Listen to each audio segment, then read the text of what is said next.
affirmative action is at issue. We're trying to eliminate race-based discrimination here. In front of the highest court in the land. A senator from Florida is speaking out. But this violence has got to stop. After an attack on the House Speaker's husband. Plus, October may be over, but the Day of the Dead is today. This is a very important celebration for us. These stories and more coming up on Newsbreak. Hello, South Florida. I'm Amanda Gray. I'm Leanne Abutarbush. Today is Tuesday, November 1st, 2022. Live from the South Florida Media Network's Biscayne-based studios in North Miami, this is SFMN Newsbreak. Getting the last word, family members of Nicholas Cruz's victims getting one last chance to speak to him before his sentence is delivered today. After a 3-month trial, Parkland shooter Nicholas Cruz's 2-day sentencing hearing begins today. Circuit Judge Elizabeth Cruz Scherer is set to formally sentence Cruz to life in prison without the possibility of parole tomorrow. Today, families of the 17 people he murdered will get the chance to address Cruz directly in the courtroom and express the pain he has caused. This comes after many victims' families were outraged that Cruz was spared the death penalty. Exactly 1 week before the midterm elections, President Biden will make several stops today throughout South Florida. After the president launched a Fort Lauderdale this morning, his social visit on the Golden Beach and Miami Gardens for the celebrating fact the event will also address business leaders and legislators in order to address the direct impact of the Also today, the man accused of attacking and severely injuring the husband of House Speaker Nancy Pelosi is scheduled for arraignment. Reporter Victoria Duran from our D.C. Bureau is in Washington this morning. On Monday, the Justice Department filed federal criminal charges against David DePepe for assault and attempted kidnapping of a U.S. official. DePepe allegedly broke into the Pelosi's San Francisco home early Friday morning, where he attacked Paul Pelosi, fracturing his skull and injuring his hand and arm. According to the federal criminal complaint, DePepe said he was going to hold Nancy Pelosi hostage. If she told him the truth, he would let her go. If she lied, he was going to break her kneecaps. Officials say 42-year-old David DePepe entered the home through a back door. Paul Pelosi was able to call 911 at the beginning of the attack. As officers arrived, they say they witnessed DePepe violently assault Pelosi with a hammer before they tackled him to the ground and arrested him on scene. House Speaker Nancy Pelosi, along with her security detail, was in Washington at the time of the attack. She returned to San Francisco Friday and has been visiting her husband at the hospital. DePepe still faces state charges that include attempted homicide, assault with a deadly weapon, burglary, elder abuse, and other felonies. Condemnation of the attack and the rising violent political rhetoric now taking center stage. Elected officials have a hard enough job as it is, and the fact that people's families are being put at risk, it's wrong and it needs to stop. We need some civility here, and it's pathetic in my view. What does it take? Does it take somebody being murdered? We've got to say, we can have a heated conversation about the issues, but this violence has got to stop. The charges against DePepe can carry a maximum sentence of up to 50 years in prison. I'm Victoria Duran, reporting for the South Florida Media Network in Washington, D.C. That there were Americans among the 150 people who died in a tragedy overseas. More than 150 people died in the incident in Seoul, South Korea on Saturday. Crowds gathered in the narrow, sloping streets of Seoul to celebrate the holiday. Chaos erupted, turning what was supposed to be a night of fun into a tragedy. While an investigation is underway, 2 U.S. college students were identified among the dead. Pro-Bolsonaro supporters took to the streets of Sao Paulo to protest Lula da Silva's win as new president of Brazil. Truck drivers and other supporters blocked major highways, causing delays and disruptions across at least 19 states in Brazil. Roadblocks were created as hundreds of people protested on the highway leading to the main airport. Even Sao Paulo bus terminals had to cancel several bus lines due to the protests. Police are trying to unblock highways to ensure protesters are able to demonstrate safely. How did you spend your Halloween? A community inside our nation's capital made sure that it was an impactful day that everyone in the family would enjoy together. Reporter Michelle Morris from our D.C. Bureau has more. You can make change in the community by being the change in the community. This Southwest DC community put their own twist on the traditional spooky event in what they called Halloween. A safe place families in the neighborhood could come and play, listen to great music, and enjoy sweet treats and food. We spoke with community leader Brenda Donald on why days like these are so important. We're pushing through everything from maintenance to certifying public housing residents, making sure that their lives are are complete and that they have good quality of life, and we have a lot of work to do. And I want them to see why we are doing the work that we do, and that's interacting with our residents. There's so many different activity that's going on. We have face painting here, as well as just popcorn, cotton candy. The kids in the community are here just being able to really just enjoy themselves and just enjoy Halloween and the fall season. And partnering with organizations such as Good Projects is what helped make these events happen. Their goal is to eliminate roadblocks to basic needs so families can define their own success. We help for my kids, aftercare. It's fun. We do homework. We do activities. And founder Darius Baxter's main goal was to create the change that he wanted to see in the world. I just focused on my neighbors, and trying to make the community that I love a little bit better. And just doing that with all the passion and the joy and the love, and literally trying to go broke on resources, because I'm going to give it all. Has just been able to push me forward and allow me to see the amazing impact that we're having in Southwest. In Washington, D.C., reporting for South Florida Media Network, Michelle Morris. The Day of the Dead, Mexico's traditional version of Halloween, isn't October 31st, it's November 1st. The network's Samantha Gutierrez caught an early celebration over the weekend.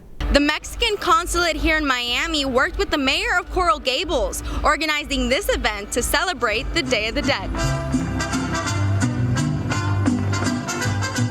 We are very happy to celebrate this in Coral Gables. It's the third time actually, and we are very thankful with the Mayor Vince Lago. He's promoting a lot of this type of events with other cultures and other countries, and this is a very important celebration for us. It's a way of showing people what is Mexico. That way also to exemplify the presence of the Mexican community in South Florida. Important, we really want to support small businesses, people who are just starting with food, but also with different type of things that they can actually sell here. All the small businesses selling food, jewelry, clothes, and more help those attending really get a taste of this Mexican festivity. I think it's great that small businesses are coming together and supporting them and everything. And it also just makes it feel like I'm back in Mexico, just walking in the street, getting street food and stuff like that. So the performances have been really fun, and then just seeing everybody kind of dressed up in the spirit. We're excited to go try some of the food next.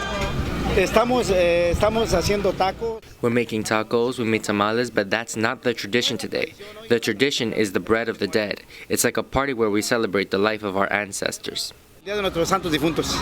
I just love it. I like to come here. I like to dance. I dance here every Day of the Dead, and we're gonna dance a Jalisco traditional dance. This family-friendly event is free and annual, so Feliz Dia de los Muertos. For South Florida Media Network, I'm Samantha Gutierrez. More than 1 billion reasons why many Floridians will be buying a Powerball ticket over the next 2 days. That's still ahead, and so is the story.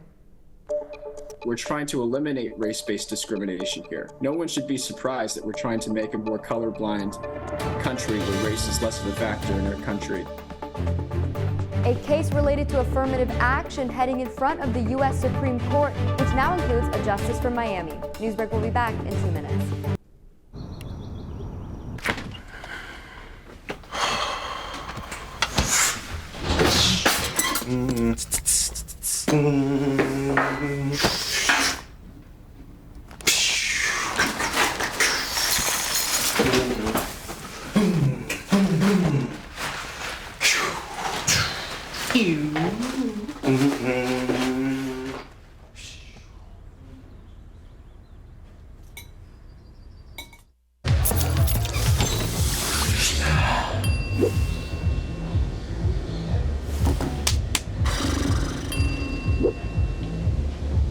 If you need to do something to feel okay to drive, you're not okay to drive. Don't drive buzzed. There are a lot of ways to reach out to a friend about their mental health.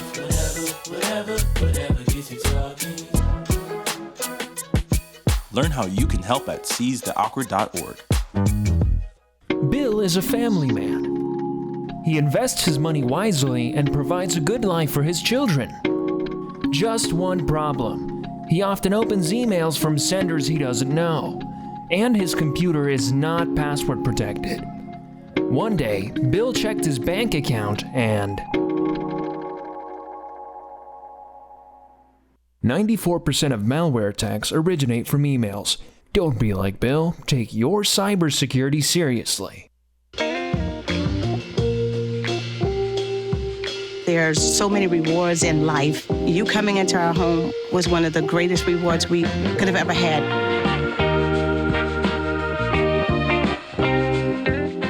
Hey, Bobo, do trees tell each other stories? I'm sorry. I'm afraid I don't know that. Hey, why don't we go find out? Listen.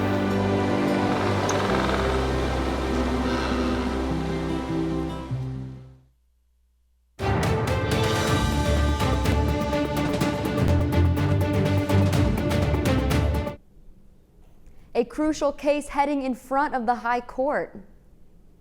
The case involves affirmative action in college admissions. Our DC Bureau reporter Lydia Delgado has more from Washington. The Supreme Court spent nearly 3 hours hearing oral arguments yesterday to assess whether Harvard and the University of North Carolina can continue considering race as a factor in their admissions process. Protesters from both sides of the affirmative action debate gathered in front of the Supreme Court. The UNC at Chapel Hill is accused by critics of giving preference to Black, Hispanic, and Native American students. However, student leaders of the Black student movement at UNC say race is important for universities to consider. We cannot have holistic admissions without race, because race is embedded into every single facet of everyday life for people that come from diverse backgrounds. The challenge to affirmative action was brought by the conservative group Students for Fair Admissions, who contend that Harvard discriminates against Asian American students in order to make room for Hispanic and Black students. We're trying to eliminate race-based discrimination here. No one should be surprised that we're trying to make a more colorblind country where race is less of a factor in our country and admissions, promotions, and hiring. Diversity, as important as it is,